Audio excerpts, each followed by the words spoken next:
Magandang araw sa aking mga mag-aaral. Sa video na ito, tatalakayin natin ang isang mahalagang aralin sa Filipino 10, ang kohesyong gramatikal. Alamin natin kung paano nagiging malinaw at maayos ang isang teksto o pahayag sa tulong ng mga salitang nagsisilbing pananda upang hindi pa ulit-ulit ang mga salita. Tara, alamin natin ang kohesyong gramatikal mula sa Aralin 1.5, Filipino 10. Kohesyong gramatikal. Ito ay mga pangungusap bagaman magkakahiwalay ay pinagdudugtong o pinag-uugnay ng mga pananda. Ilan sa mga panandang ito ay tinatawag na referensya na kung tawagin ay anapora at katapora. Ang kohesyong grammatical o cohesive devices ay mga salitang nagsisilbing pananda upang hindi pa ulit-ulit ang mga salita. Ang mga kohesyong grammatical ito ay mga panghalip tulad ng ito, dito, doon, iyon, para sa bagay, lugar at hayop. Ang mga sila, siya, tayo, kanila, kanya ay para sa tao. Ano nga ba ang anapora? Ang anapora ay paggamit ng panghalip na tumutukoy sa isang pangalan na nabanggit na sa unahan ng pangusap o talata.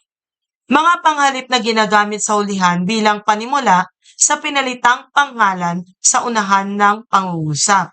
Halimbawa, si Maria ay masipag mag-aral. Siya ang nangunguna o nanguna sa klase. Ang panghalip na siya ay tumutukoy kay Maria na naunang nabanggit sa pangungusap. Sa panghalimbawa, hindi nakapagtataka ang matinding pagnanais si Mathilde na magkaroon ng magarang damit para sa kasiyahan. Siya ay isang Pranses o babaeng Pranses na kilala sa pagkakaroon ng pinakamaiinam na moda sa pananamit. Ang panghalip na siya ay tumutukoy kay Mathilde na naunang nabanggit sa pangungusap. Alamin naman natin ngayon ang katapora.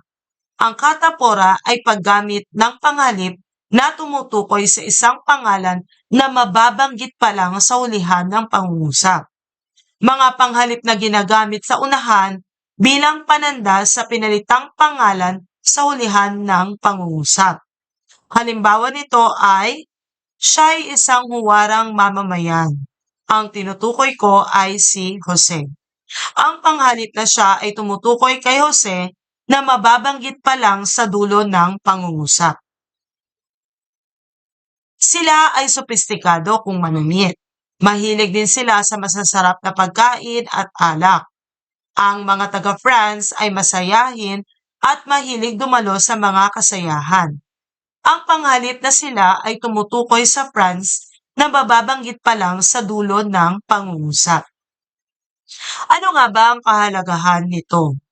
Mahalagang pag-aralan ang anapora at katapora dahil nakatutulong ang mga ito sa pagiging malinaw at maayos ng isang teksto o pangungusap o pahayag. Sa pamamagitan ng paggamit ng mga panghalip bilang kapalit ng mga pangalan, maiiwasan ang pag-uulit ng salita na hindi mainam pakinggan. Yun lamang po para sa araw na to. Mula sa Aralin 1.5, Filipino 10, maraming salamat po at pagpalain tayo ng ating Diyos.